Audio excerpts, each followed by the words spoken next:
नमस्कार, बहुत स्वागत है आप सभी का आपके प्रोग्राम कहानी कुर्सी की में। मैं हूं सौरभ शर्मा। स्टूडियो में आ चुके हैं विजय त्रिवेदी जी, प्रोफेसर संगीत रागी जी, समीर शर्मा से। बहुत स्वागत है आप सभी का।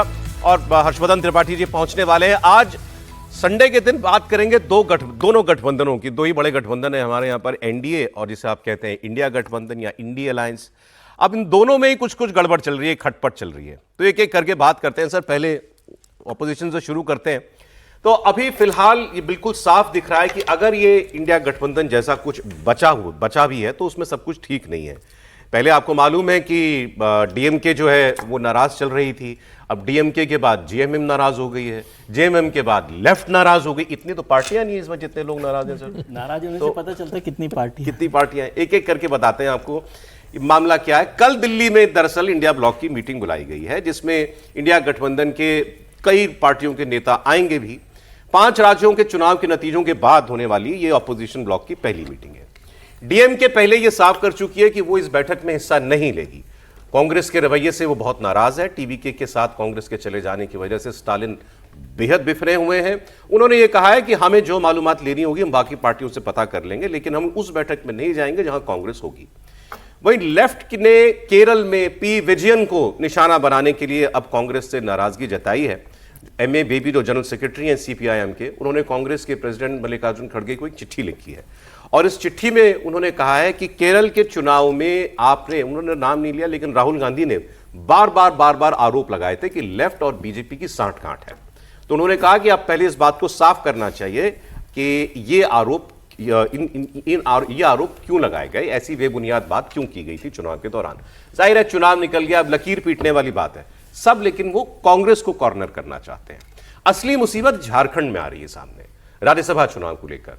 झारखंड के मुख्यमंत्री और जेएमएम के चीफ हेमंत सोरेन वो भी कांग्रेस से खफा हैं। ये नाराजगी राज्यसभा चुनाव को लेकर अब सामने आई है, वजह पुरानी है। जेएमएम के इल्जाम है कि कांग्रेस ने उनसे पूछे बिना राज्यसभा सीट का उम्मीदवार घोषित कर दिया, इसलिए अब वो दोनों सीटों पर कैंडिडेट देगी। दरअसल कांग्रेस ने वहां पर प्रणब झा, जो कि मल्लिकार्जुन खड़गे का ऑफिस संभालते हैं, उनके काफी करीबी हैं, उनको कैंडिडेट बनाया है। कांग्रेस के पास अपने 16 वोट हैं और जीत के लिए 28 वोट की जरूरत है। जेएमएम के पास 34 वोट हैं, वो जरूरी वोट से 6 ज्यादा है। मतलब कांग्रेस को भरोसा है कि जेएमएम के 6, आरजेडी के 4, लेफ्ट के 2 ये मिल जाएं अपने मिलाकर के तो प्रणब झा संसद पहुंच जाएंगे। लेकिन खेल अभी बाकी है। बीजेपी के पास भी 24 वोट हैं, उसे 4 वोटों का इंतजाम करना है। अब झारखंड में 2 सीट के लिए 6 फॉर्म खरीदे गए, उसमें एक नाम बीजेपी के गौरव वल्लभ का भी है। इसके अलावा रवि कुमार यादव उर्फ रवि पीटर, झारखंड से 2 बार के राज्यसभा सांसद रह चुके परिमल नथवानी, और वाईएसआरसीपी के नेता और पूर्व राज्यसभा सांसद वी विजय साई रेड्डी, ये भी फॉर्म खरीद चुके हैं। तो इन सब के बीच में बलि किसकी दी जाएगी, सवाल यह है। क्या एक बार फिर कांग्रेस पार्टी के प्रत्याशी के ऊपर ही गाज गिरेगी? और हेमंत सोरेन की नाराजगी दरअसल बिहार चुनाव को लेकर के है, और उनकी पार्टी के प्रवक्ता ने खुलकर ये कहा भी कि यूं तो हम एक ही सीट लड़ते, लेकिन क्योंकि हमें बिहार के इलेक्शन में आप ये तो छोड़ें कि हमें उपयुक्त रिप्रेजेंटेशन भागीदारी दी गई, हमें भागीदारी ही नहीं दी गई, एक भी सीट नहीं दी गई हमको। तो हमारे पार्टी के कार्यकर्ताओं का दबाव है कि आप भी अब किसी और के लिए आपको कुर्बानी देने की जरूरत नहीं है, आपकी क्षमता है 2 लड़ने की, आप 2 लड़िए, दोनों सांसद अपने भेजिए। तो बताएंगे अभी झारखंड का समीकरण सर। झारखंड में कांग्रेस बहुत बुरी तरीके से फंस गई है। हालांकि कांग्रेस ने बिना पूछे जिस तरीके से प्रणब झा का नाम डिक्लेयर कर दिया, उसके बाद मल्लिकार्जुन खड़गे ने हेमंत सोरेन से बात की, भूपेश बघेल ने भी हेमंत सोरेन से बात की, लेकिन हेमंत सोरेन इस बात से नाराज है कि भाई पहले चर्चा करते हैं और फिर साथ में उम्मीदवार का डिक्लेयर करते हैं। मुझे तय करना पड़ेगा कि सोमवार को मुझे उम्मीदवार उतारना है कि नहीं। और दोनों अगर उम्मीदवार जीतते तो 56 वोट चाहिए, मतलब एक उम्मीदवार को झारखंड में चुनाव जीतने के लिए 28 वोट चाहिए। और झारखंड मुक्ति मोर्चा का उम्मीदवार तो चुनाव जीत जाएगा, लेकिन कांग्रेस के उम्मीदवार के लिए जो वोटों का गणित है झारखंड मुक्ति मोर्चा को मिलाकर वो 28 वोट ही हो रहे हैं। मतलब एक भी वोट इधर से उधर होता है तो कांग्रेस के प्रणब झा चुनाव हार जाएंगे। तो इसी टाइट पोजीशन के अंदर, और जब गौरव वल्लभ ने कल फॉर्म खरीद लिया भारतीय जनता पार्टी की तरफ से, हालांकि वो अधिकृत उम्मीदवार अभी डिक्लेयर नहीं हुए, कल नॉमिनेशन का लास्ट डे 8 तारीख, हो सकता है कल गौरव वल्लभ भारतीय जनता पार्टी के अधिकृत उम्मीदवार बन सकते हैं। ये भी हो सकता है कि परिमल नथवानी को भारतीय जनता पार्टी समर्थन दे दे और वो निर्दलीय पर चुनाव लड़ दे। इसके अलावा वाईएसआर कांग्रेस के जो हेमंत करीबी सोरेन ने रेड्डी, भी डिक्लेयर, मैं उनके प्रवक्ता ने तो साफ साफ कहा था हम दोनों लड़ेंगे, अभी क्लियर, अभी फाइनल मैं नहीं अभी उम्मीद डिक्लेयर नहीं किया, अभी एक ही उम्मीदवार डिक्लेयर किया है, बैजनाथ राम को, जो दलित है। सबसे बड़ी बात है कि उन्होंने अपने किसी परिवार के उम्मीदवार को टिकट नहीं दिया। शिबू सोरेन की जो सीट खाली हुई है उस पर तमाम परिवार के लोगों के नाम चल रहा था कि अपने भाई को भेजेंगे या अपने भाई की पत्नी को भेजेंगे, किसी परिवार के सदस्य को नहीं दिया। बैजनाथ राम जो दलित कम्युनिटी से आते हैं उनको उन्होंने टिकट दिया है। हो सकता है कल वो डिक्लेयर करे, या मल्लिकार्जुन खड़गे अगर बात करते हैं, राहुल गांधी बात करते हैं, तो हो सकता है कल वो किसी उम्मीदवार को ना उतारे। वो नहीं उतारेंगे उसके बाद भी ये तय है कि कांग्रेस का उम्मीदवार हारेगा, क्योंकि सिर्फ 28 वोट उसके पास है। 28 वोट चाहिए। ऐसे में झारखंड में बहुत बुरी स्थिति में फंसी हुई है, और जिस तरीके से नाराज है हेमंत सोरेन, तो कल क्या वो जेएमएम इस बैठक में आने वाला है, ये भी एक देखने वाली बात होगी। मुझे लगता है कि बस अगर उनको कैंडिडेट देना होता तो दे ही दिया होता उन्होंने अभी तक, मतलब, लेकिन दबाव पूरा बना रहे हैं वो। नहीं, मुझे नहीं लगता कैंडिडेट देने जा रहे हैं। नहीं देंगे, कैंडिडेट नहीं देंगे। वो सहमति लगभग बन चुकी है, और मतलब एक तरह से कहें कि दोनों के बीच में जो बातचीत है वो पूरी हो चुकी है। तो अब वो वाली स्थिति नहीं है। वो हेमंत सोरेन के साथ उनकी चर्चा भी हो चुकी है। लेकिन नाराजगी कांग्रेस से सब दलों की है। हम बात कर रहे थे जेएमएम की, लेफ्ट की, डीएमके की। देखिए, ये बड़ा रोचक है। कांग्रेस अभी जिसको कहते हैं ना कि थोड़ा सा कुछ बहुत देशज में हम लोग क्या कहते हैं कि अभी जुगजुगाने लगा है, मतलब थोड़ा सा दम आने लगा है, तो जुगजुगाने लगा है, उसी में वो रंग दिखाने लगा है। तो ये बड़ा संकट है, और पता नहीं इसको कांग्रेस के लोग कैसे ले रहे हैं। लेकिन अभी आपके पास जो गिने चुने सहयोगी हैं, उनके साथ भी आप बातचीत, समन्वय, सहमति, ये सब जो शब्द होते हैं, इसका कोई परिणाम ही नहीं दिख रहा है। मतलब एक तरह से कहें कि अच्छा फ्री फ्लो में चल रहा है, आज किसी नेता का मन हुआ उससे बात कर ली। जो कोऑर्डिनेटेड एफर्ट होता है, जिसको हम कहते हैं कि विशेष करके गठजोड़ की राजनीति में सबसे जरूरी होता है, वो मिसिंग है। अपना वाला काम तो कांग्रेस अभी ठीक कर ले रही, लेकिन जो सहयोगियों के साथ करना है वो नहीं कर पा रही। उसी का प्रमाण है कि अभी हम लोग ये बातचीत कर रहे हैं, क्या उनकी सीट होगी या फंस जाएगी। और खासकर राहुल गांधी का जो रवैया रहा है इन इलेक्शंस में, उस नाराजगी उसी बात को लेकर के ज्यादा है। डीएमके के साथ तो चलिए आपने बिल्कुल ही अलग काम कर दिया, आप छोड़ के ही चले गए, जिसके साथ आपने चुनाव लड़ा। केरल में भी उस हद तक जाने की जरूरत नहीं थी जहां राहुल गांधी गए। ये कहना है कि विजयन के घर पर रेड क्यों नहीं करती है भाजपा सरकार, या उन्होंने बंगाल में जाके जिस तरीके का प्रचार ममता बनर्जी के खिलाफ किया था, ये एक मतलब थोड़ा सा जरूरत से ज्यादा था। इसके बगैर काम चल सकता था, लेकिन शायद राहुल गांधी को ये मौका ठीक लगा। उनको ये आप जो बात करें बिल्कुल ठीक है, गैर जरूरी जैसा था। लेकिन ममता जी के खिलाफ किया, फिर आप कहते हैं विजयन साहब के खिलाफ नहीं किया, तो शायद उन्होंने सोचा हो कि आप ना कहें, तो दोनों जगह कर दिए। मतलब बटकरा बराबर कर दिया। लेकिन अब वो कांग्रेस में बार बार ये बात चल रही है, जो हम लोग चर्चा करें कि भाई हम अकेले जितनी ताकत पहले बना लेना, वो देखते हैं, फिर उसके बाद ये सब लोग आ जाएंगे, ताकतवर हम हो जाएंगे, तो अपने आप ही आ जाएंगे कहाँ कहाँ कौन कर रहा है ना। और उसकी नाराज़गी है। ममता जी के साथ भी वैसा ही किया था, और विजयन साहब के साथ भी वैसा ही किया गया है। लेकिन अभी कल गठबंधन की बैठक होगी, कितने लोग आएंगे नहीं आएंगे, ये भी महत्वपूर्ण है। लेकिन एक महत्वपूर्ण बात यह है कि बैठक तो हो रही है, अब बैठक में कितने आ जाते हैं, फिर उससे हमको ये भी पता चल रहा है, जैसे आपने कहा, जो नाराज़ होते हैं उससे पता चलता है अच्छा ये सब इंडिया गठबंधन के लोग हैं। नहीं तो ऐसा आइडिया नहीं होता, क्योंकि बैठक ही नहीं हुई थी, तो इतने दिन से नहीं पता था। झारखंड में इंटरेस्टिंग है कि झारखंड में मेरे ख्याल से जेएमएम तो अपना दूसरा कैंडिडेट नहीं उतारेगी। अच्छा, क्योंकि उनके पास कोई ऐसी संभावना नहीं कि वो दूसरे कैंडिडेट को जिता ले। वहाँ दूसरा वाला संकट है ना। तो अब वो वहाँ पर क्या बीजेपी के कैंडिडेट जो नथवानी साहब है उनको देगी? सर बीजेपी समर्थन दे दे जीत सकता है दूसरा कैंडिडेट, वही उनके कैंडिडेट को बीजेपी समर्थन दे दे मसला दूसरा वही। कैंडिडेट तो जीत वही जाएगा। मैं कह रहा हूँ ना कि वो समर्थन, लेकिन कैंडिडेट दूसरा कौन है, ये है ना असली बदला, कि वो जेएमएम के माने जाएंगे कि बीजेपी के माने जाएंगे, जिनको दोनों लोग समर्थन दे रहे हैं। अच्छा, ये कैंडिडेट हो तो ऐसा नहीं, लेकिन इसको समझिए, जिस कैंडिडेट की बात हो रही है, परिमल नाथवानी जी, जो मुकेश अंबानी के मतलब सबसे अगर विश्वस्त निदेशकों में कहें रिलायंस के, तो वो परिमल नाथवानी हैं। और परिमल नाथवानी को सरकार और कंपनी के बीच का एक पुल माना जाता है। वो अगर लड़ेंगे और चुनाव हार जाएंगे तो मेरा फिर पूरा विश्वास उठ जाएगा। मुकेश अंबानी को चुनाव लड़वा रहे हैं, किससे? अरे भाई, फिर इतनी बड़ी कंपनी, धन संपदा, समृद्धि होने चुनाव लड़वा रहे हैं सर, कहो मुकेश अंबानी चुनाव लड़वा रहे हैं, विश्वास उठ जाएगा। और आपका भरोसा बनाए रखने के लिए तो सरकार कुछ भी करेगी। नहीं, मतलब मैं तो ये मानता हूं भाई, कैसे ऐसे हो पाएगा। और आधा घंटा कल वो हेमंत सोरेन के साथ मीटिंग कर रहे हैं, झारखंड पहुंचे सर, उनके आधा घंटा परिमल नाथवानी की हेमंत सोरेन के साथ बैठक हुई है। अब परिमल भाई लड़ेंगे तो कांग्रेस और जीतेंगे। जेएमएम की बात करने की बजाय अब आप आ गए कि मतलब दूसरी तरफ से कौन लड़ेगा। एक बार जरा महुआ मांझी सांसद है जेएमएम की, उनकी बात सुन लेते। उन्होंने कहा कि नॉमिनेशन कल होना है, आखिरी फैसला वक्त रहते हो जाएगा। कल नॉमिनेशन है, आज तक सारा कुछ साफ हो जाएगा। वैसे हमारे पार्टी की तरफ से जो कैंडिडेट दिया गया है उससे सब लोग बहुत खुश हैं। ऐसी बातें होती हैं कि अंतिम समय तक निर्णय होते रहते हैं, अंतिम समय में निर्णय बदले भी जाते हैं।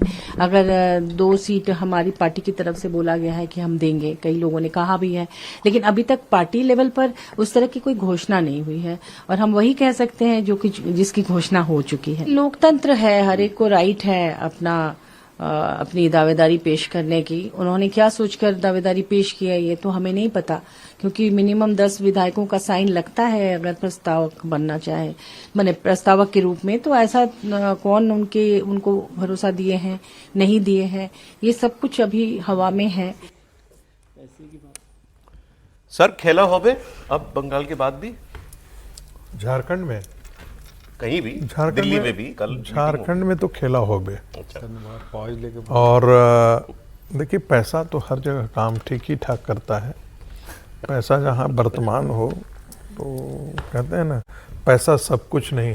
भारतीय जनता पार्टी के नेता हाँ थे ना, स्वर्गीय दिलीप सिंह जुदेव, दिलीप सिंह जुदेव अमर हो गए, वो वाक्य अमर हो गए। वो तो अमर वाला होने वाला वाक्य ही उन्होंने कहा। पैसा सब कुछ तो नहीं है, लेकिन पैसा भगवान से कम भी नहीं है। नहीं, पैसा खुदा तो नहीं, खुदा तो नहीं, लेकिन खुदा से कम भी नहीं। खुदा से कम भी नहीं, खुदा कसम खुदा से भगवान से कम कम भी नहीं। मैंने उतनी बोला, पूरा याद नहीं रहता है।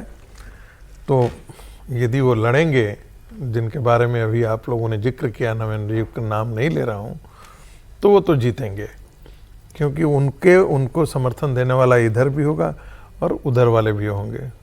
क्या पता, कांग्रेस में क्रॉस वोटिंग करने की तो बड़ी अच्छी परंपरा चली है इधर। हर जगह कांग्रेस में क्रॉस वोटिंग हो, तो यहाँ कांग्रेस की क्रॉस वोटिंग नहीं होगी, इसकी संभावना से तो हम इनकार नहीं कर सकते हैं। तो झारखंड का खेल बहुत दिलचस्प होगा। झारखंड में मुझे लगता है कि पैसे वाला पार्टी जो है वो चुनाव जीतेगा। यदि भारतीय जनता पार्टी ने गौरव वल्लभ को यदि वाकई न, अभी तक तो किया नहीं है, मुझे नहीं लगता, लेकिन मुझे लगता है कि गौरव वल्लभ पे दाव नहीं खेलेंगे। और यदि तय किया है, तब तो फिर हो सकता है भारतीय जनता पार्टी भी, जो उधर से काम हो रहा है, जिनके लिए आप कह रहे हैं पैसे का, तो ये पार्टी बाकी क्रॉस वोटिंग उधर से भी करवा सकते हैं। तो दोनों संभावना से अपना कैंडिडेट भी जितवा ले और ये जिनकी बात अभी हो रही थी उनको भी साथ दे दे, ये तो पॉसिबल नहीं है। नहीं, है तो दो ही ना, है तो दो ही ना। एक पर तो जेएमएम का कंफर्म है, दूसरा पर है कि जिनका के बारे में जिक्र कर रहे हैं परिमल जी का, परिमल जी यदि उतरते हैं और उनके आगे भारतीय जनता पार्टी अपना कैंडिडेट खड़ा करती है, तो भारतीय जनता पार्टी अपना कैंडिडेट हरवाने के लिए तो खड़ा नहीं करेगी। तो वह जिसकी संभावना मुझे दूर दूर तक नहीं दिख रही है कि भारतीय जनता पार्टी अपना कैंडिडेट खड़ा करेगी। लेकिन यदि खड़ा करती है, लास्ट मिनट में कोई मन बदलता है, तो इसका मतलब है कि भारतीय जनता पार्टी ने भी समीकरण ठीक ही साध रखा होगा। मीटिंग वोटिंग तो ठीक है, अपनी जगह है। मतलब जेएमएम में जिसकी सरकार है उसका एक भी ना जीते, तो ऐसा तो मुमकिन है। नहीं, जेएमएम से एक जीत ही रहा है। कह रहा हूं, कुल ही दो है ना। नहीं, मैं दूसरे के लिए बात कर रहा हूँ। सर एक बात बता दूं, थोड़ा सा करेक्ट करके कह सकते हैं, जो सर कह रहे हैं वो बात ठीक है कि बीजेपी अपना जब कैंडिडेट खड़ी करेगी तो वो होगा, लेकिन बीजेपी का कैंडिडेट कौन है ये इम्पोर्टेंट। सर आप परिमल नथानी की जरूर बात करेंगे। साई विजय रेड्डी को आप कम मत आके, जिसने फॉर्म लिया है निर्दलीय, जगन मोहन रेड्डी के वो चाणक्य माने जाते हैं, उनके महासचिव है पार्टी के, राज्यसभा सांसद रहे, अरबोपति आदमी। और कल उनका बयान ध्यान रखिए, उन्होंने कल क्या कहा, झारखंड में अकेला नहीं आया हूं, एक ट्रक भरकर लेकर आया हूं, ये कल उनका बयान था। अच्छा, उनसे पूछा, बोले आप अकेले आए क्या, तो बोले मैं अकेले नहीं हूं, मेरे साथ एक ट्रक भरकर लेकर आया हूं। तो उसका मतलब ये है कि कल कोई भी जीत सकता है चुनाव में। यही मानना कि झारखंड मुक्ति मोर्चा चुनाव बनाने से अच्छा है कि बीजेपी और जेएमएम अपनी पार्टी का कैंडिडेट कोई ना दे, एक ट्रक वालों को और एक जेट वालों को। इससे हर्षवर्धन जी का भरोसा बना रहेगा। कार्यकर्ता को भेज के क्या मिल रहा है? नहीं, इससे भी हर्षवर्धन जी का भरोसा बना रहेगा, इससे तो मजबूत अटल हो जाएगा। आगे अब एक एमपी की भी एक सीट की चर्चा चल रही है, उसकी बात भी आपको बता देते हैं। झारखंड से मध्य प्रदेश में भी एक सीट फंसी हुई है। एक चीज बता दीजिए, कितने 100 करोड़ पे होता है या 200 करोड़ पे होता है, कितने पर होता है? तो आदमी की हैसियत पे तय चाहिए। अभी सौरभ जी ने आदमी की खर्च करने की हैसियत पे तय हेडलाइन चलाई कि इंजीनियर के पास 2 करोड़ रुपए कैश मिले थे, तो आप उस पे साफ साफ बता दिया, फिर भी नहीं प्रोफेसर साहब इतना। आपने देखिए क्या कहा उन्होंने कहा कि हम आए हैं और ट्रक लेके आए हैं। अब आप अनुमान लगा लीजिए इसके बाद क्या है, ट्रक में क्या क्या हो सकता है। मध्य प्रदेश में राज्यसभा की 3 सीटों पर चुनाव होगा। बीजेपी के दोनों कैंडिडेट तरुण चुग और रजनीश अग्रवाल उन्होंने नॉमिनेशन कर दिया है। तीसरी सीट को लेकर के लड़ाई जो है वो इंटरेस्टिंग हो सकती है। कांग्रेस ने एमपी के बड़े नेता दिग्विजय सिंह और कमलनाथ दोनों को नजरअंदाज करते हुए मीनाक्षी नटराजन को उम्मीदवार बनाया है। अब बीजेपी यहां कांग्रेस की आंतरिक कलह का फायदा उठाने की घेराबंदी कर रही है। मध्य प्रदेश विधानसभा में 230 सीटें हैं। ऐसे में एक सीट पर जीत के लिए 58 विधायक चाहिए। बीजेपी के पास 2023 में 163 विधायक थे, लेकिन दल बदल के बाद अब 164 हो गए। तो कांग्रेस के 66 विधायक 2023 में जीते थे, जिनमें से एक बीना से कांग्रेस विधायक बीजेपी के पक्ष में है। 2 कांग्रेस विधायकों को मतदान का अधिकार नहीं है।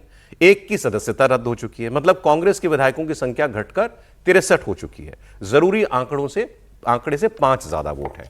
लेकिन अगर बीजेपी यहां तीसरा कैंडिडेट दे तो फिर कांग्रेस के लिए कम से कम लड़ाई जो है वो एक टफ लड़ाई बनाई जा सकती है।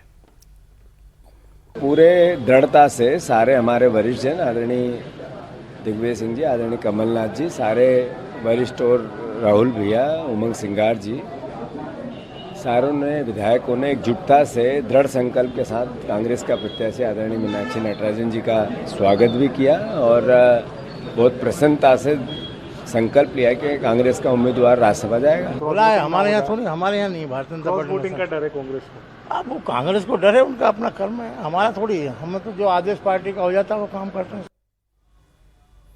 ये तब जब अगर बीजेपी तीसरा उम्मीदवार उतारे। अभी तक तो ऐसी कोई सूचना नहीं है। बाकी समीर जी बताएंगे। सर, लग रहा है आपको? अभी कल प्रदेश अध्यक्ष जो खंडेलवाल ने सभी विधायकों से भोपाल में रहने के लिए कहा है और इस बात की संभावना कि कल शायद कांग्रेस तीसरा उम्मीदवार, भारतीय जनता पार्टी अपना तीसरा उम्मीदवार उतार सकती है। अभी वो इस गणित में लगे हुए कि 8 वोट की व्यवस्था करना है कि 8 वोट की अगर व्यवस्था हो जाती है, और मुझे लग रहा है कि भारतीय जनता पार्टी से कोशिश में लगी हुई, अगर 8 वोट की भारतीय जनता पार्टी व्यवस्था कर लेती है, मुझे लग रहा है कि कल मध्य प्रदेश में भी भारतीय जनता पार्टी अपना तीसरा उम्मीदवार दे सकती है। और तमाम बड़े नेताओं को इसकी जिम्मेदारी दी गई है। मुझे लगता है कैलाश विजयवर्गीय इसके अंदर है, मोहन यादव इसके अंदर इन्वॉल्व है, प्रहलाद पटेल भी है। दिग्विजय सिंह को भी जिम्मेदारी दी। नहीं, दिग्विजय सिंह तो इस बार खुद ने, मतलब दिग्विजय सिंह तो इस बार तैयार थे।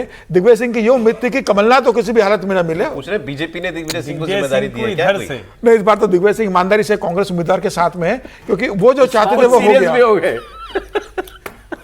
वो मीनाक्षी को ही चाहते थे। उन्होंने सबसे पहले नाम दिग्विजय सिंह ने मीनाक्षी नटराजन का ही आगे बढ़ाया था कि उसको टिकट दिया जाए। तो मुझे लगता है वो उनके साथ है इस बार बहुत मुश्किल होगा कांग्रेस के लिए भी अगर भारतीय जनता पार्टी पर तीसरी उम्मीदवार उतार देती है, क्योंकि 2 वोट उनके ऑलरेडी खारिज हो चुके हैं। एक विधायक का सदस्यता जा चुकी है, एक पार्टी से निकाला जा चुका है। तो कांग्रेस के लिए भी मुश्किल होगी। अब जीतू पटवारी का कहना है कि भाई सारे विधायक हमारे साथ में और मीनाक्षी नटराजन को हम जिताकर यहां से भेजेंगे। अब कल तय होगा। अगर भारतीय जनता पार्टी उतारती है, इसका मतलब यह है कि भारतीय जनता पार्टी ने अतिरिक्त 8 वोट जो चाहिए उसकी व्यवस्था कर ली है। ठीक नहीं, मीनाक्षी जी जो है राहुल गांधी के मतलब कोर टीम की मेंबर हैं और कांग्रेस के पास जितने जरूरी वोट हैं उससे ज्यादा ही है। उसके बाद भी कांग्रेस का कैंडिडेट हार जाए तो फिर बहुत ही अलग खेल हो जाएगा ना। क्रॉस वोटिंग तो होती रहती है राज्यसभा चुनावों में। 2 बड़ी बातें होगी ना, एक राहुल गांधी की टीम का मेंबर और दूसरा कांग्रेस के पास पर्याप्त। जैसे जेएमएम झारखंड में नहीं है, तो झारखंड में समझ में आता है कि कैसे क्रॉस वोट हो सकता है या नहीं हो सकता, कहां जा सकता है। हिमाचल में भी पर्याप्त है।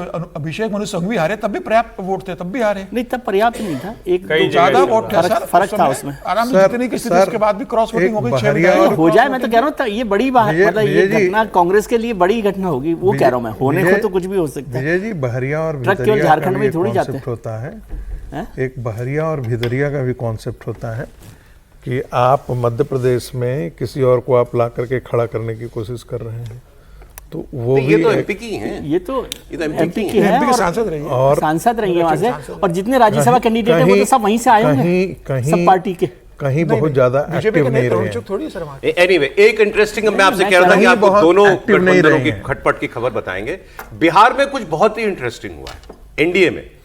एनडीए में भी सब ठीक नहीं है। एनडीए के पार्टनर और राज्यसभा के सांसद हैं उपेंद्र कुशवाहा। इनके बेटे मंत्री हैं दीपक प्रकाश। अब इनकी कुर्सी पे खतरा आ गया है। आप कहेंगे कैसे, अभी तो सरकार बनी है। अब दीपक प्रकाश की कुर्सी मंत्री की कुर्सी कैसे जा सकती है? नहीं भी जा रही तो कम से कम खतरा तो है। अगर कोई इंटरवीन नहीं करेगा तो बहुत बड़े खतरे में है। 7 नवंबर से पहले भी जानी पड़ेगी, बिना इंटरव्यू के भी जाना ही पड़ेगा, उसमें जाना ही पड़ेगा। हाँ, कोई ऑप्शन नहीं। यदि कोई बने, मैं बता देता हूं एक बार नहीं, इनको डेट के साथ बताता हूं आपको। 7 नवंबर से पहले एमएलए या एमएलसी बनना होगा अगर मंत्री बने रहना है तो। लेकिन अभी जो एमएलसी के इलेक्शन हो रहे हैं उसमें उनकी सीट फंस गई है। वो एमएलसी बनते देख नहीं रहे, क्योंकि बिहार में 10 सीटों पर एमएलसी का इलेक्शन होगा। 10 में से 9 सीट पर एनडीए और 1 सीट पर महागठबंधन की जीत तय है। एनडीए ने जो 9 सीटें घोषित की हैं उसमें इनका नाम नहीं है। अब यही अपने आप में बड़ी अजीब बात है कि आपने मंत्री को भी अपने नॉमिनेट नहीं किया। 4 सीट पर बीजेपी ने, 4 सीट पर जेडीयू ने, 1 सीट पर चिराग पासवान की पार्टी ने कैंडिडेट दे दिया है। विधानसभा में ताकत के मुताबिक इन 9 सीटों पर एनडीए की जीतना तय है, लेकिन एक 10वीं सीट जो दीपक प्रकाश की हो सकती है उस पर जीत आसान नहीं है, क्योंकि महागठबंधन के पास 35 विधायक हैं और जीत के लिए 25 विधायकों की ही जरूरत है। अब ऐसे में अगर दीपक प्रकाश एमएलसी नहीं बनते तो उन्हें मंत्री पद छोड़ना पड़ सकता है। किसी भी मंत्री को 6 महीने के अंदर एमएलए एमएलसी किसी भी एक सदन से आना होता है। जब पिछली बार दीपक प्रकाश मंत्री बने थे तब भी वो एमएलए एमएलसी नहीं थे, लेकिन तब सरकार के विघटन की वजह से जरूरत ही नहीं पाई, वो नौबत ही नहीं आई। सम्राट सरकार में दीपक प्रकाश के अलावा नीतीश कुमार के बेटे निशांत कुमार भी एमएलए या एमएलसी नहीं है, लेकिन इस बार जो एमएलसी का चुनाव हो रहा है जेडीयू ने निशांत कुमार को कैंडिडेट बनवाया। उपेंद्र कुशवाहा अब ये काम क्यों नहीं करवा पाए, ये सवाल उनसे पूछा जा रहा है और वो झल्ला गए, इरिटेट हो गए, मतलब परेशानी बड़ी है। सुनिए। सामान्य प्रक्रिया है, तो चुनाव तो हो ही रहा है एमएलसी का। लेकिन दीपक प्रकाश को एमएलसी बात के लिए सवाल, तो अभी क्यों परेशानी और हड़बड़ी में आप लोग इंतजार कीजिए, परसों नॉमिनेशन होना है ना, नामांकन तो परसों है ना, अंतिम दिन इंतजार कीजिए।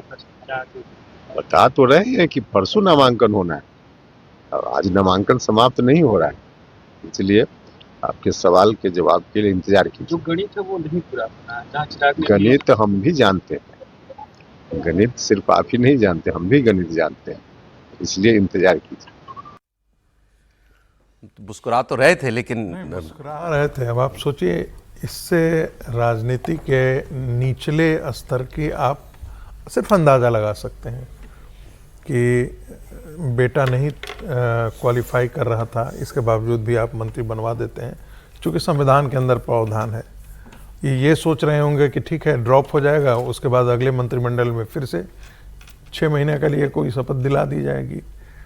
लेकिन ये कितना जायज़ है कि बाप हार जाता है तो उसको राज्यसभा मिल जाती है, पत्नी जीत जाती है तो उसको मंत्रिमंडल में स्थान दे दिया जाए, बेटा है उसको भी मंत्रिमंडल में स्थान दे दिया जाए। अब ये इस प्रकार की राजनीति यदि चलेगी तो किसको लगता है, कौन लगता है राजनीति, ये तो लगता है कि जैसे सिर्फ धंधे के लिए आदमी यहाँ पर आया हुआ है। किसको संबोधन कर रहे हैं आप? मैं धंधेबाज लोगों के लिए ही कर रहा हूँ, चाहे वो जिस कैटेगरी में हो। लेकिन ये तो सर ये शिकायत तो तब हो गई पूरी जब मतलब चुनाव हुआ, जब मंत्री बने। अब जब मंत्री बना ही लिया है तो फिर तब तो निभाओ। नहीं, इस वक्त तो पूरे गठबंधन में सवाल है। सर सवाल ये है कि आपकी पत्नी भी है ना, पत्नी भी है कि या नहीं है, एक एमएलए है, आप राज्यसभा में नहीं बनाते ना, उस वक्त मंत्री ना बनाते आप, कोई बात नहीं थी। अब आप कह रहे थे कि डनी है, मतलब मंत्री कुर्सी जाना पक्का ही है। मतलब अभी तक जो संभावना बन रही है उसमें कोई ऐसा लग नहीं रहा, और वो तय करेंगे। जैसे उपेंद्र जी अपनी तरफ से तमाम तरीके की कोशिशें करते रहते हैं कि क्या होगा। उपेंद्र कुशवाहा का दुख देखिए सर, पहले लोकसभा चुनाव लड़े काराकाट से, तो पवन सिंह चुनाव लड़ लिए, उनको लोकसभा चुनाव हार गए, पार्टी ने राज्यसभा भेज दिया उनको। अब उनके बेटे को टिकट नहीं मिल रहा है, और जिस पवन सिंह के कारण वो लोकसभा चुनाव हारे थे उसको बीजेपी ने विधान परिषद एमएलसी का टिकट दे दिया है, उसको एमएलसी बना दिया। कुंडली दिखवाए वो पवन सिंह नाम का जो आदमी। नहीं, लेकिन सौरभ, बिहार चुनाव में पवन सिंह ने जितना मेहनत किया है वो लाजवाब मेहनत, लोकसभा हराने के लिए, लोकसभा में हराने का पत्ता काटने के लिए जो है वो कहीं ना कहीं से नाम आ जाता है। हो सकता है बीजेपी परिवारवाद के खिलाफ हो। सर बहुत सही मुमकिन है, बहुत। अब तो एक कुशवाहा मिल गया है ना सर, सम्राट चौधरी मिल गए ना सर, कह रहे हैं तो ठीक ही कह रहे हैं। जो सर एक कुशवाहा मिल गया ना, सम्राट चौधरी, दूसरे कुशवाहा की जरूरत नहीं है ना। सबसे बड़ी बात सम्राट चौधरी की जरूरत नहीं है, असली बात ये है। सारे कुशवाहा नेता सम्राट चौधरी के पीछे जाएंगे, उपेंद्र कुशवाहा के सम्राट चौधरी की सरकार में ही तो मंत्री बनाया दीपक प्रकाश को, कोई अभी नहीं, इतिहास जो समीर जी बात कर रहे हैं, मूल बात वहां आकर के ठहरती है। सम्राट चौधरी अपने आगे कोई बड़ा कुशवाहा का नेता खड़ा नहीं होने देंगे। तो ये क्या, और उपेंद्र कुशवाहा की आदत है जरूरत से ज्यादा आगे बढ़ने। आप बताइए क्यों है ये? नहीं, देखिए मुझे जो लग रहा है कि शायद जिस तरह की आलोचना, जिस तरह से दीपक प्रकाश जब बने थे और उसका जिस तरह का उनको लेकर माहौल बना था, साफ साफ ये हुआ कि भाई वंशवाद परिवारवाद एक चीज है, ये व्यक्ति मंत्री पद के योग्य नहीं है। और उस वक्त बड़ी आलोचना हुई थी खूब जमकर आलोचना हुई कि आप एक ही परिवार में अगर दिए जा रहे हैं तो जो मोदी जी कहते हैं कि परिवारवाद को हम खत्म कर दे रहे हैं तो फिर क्या होगा। तो कई बार हम ये देखते हैं और विशेष करके भारतीय जनता पार्टी में तो हमने देखा है कि कई बार एक बार पीछे जाके एक्सरसाइज की जाती है, सोचा जाता है। तो अगर ये हुआ तो हम ये मान रहे हैं कि फिर ये तय करके ये समीर जी पूछ रहे हैं तो इस क्राइटेरिया पे निशांत जी को मंत्री बनना चाहिए? नहीं, उसमें फर्क है। नहीं सर, समीर जी गलत पूछ रहे हैं।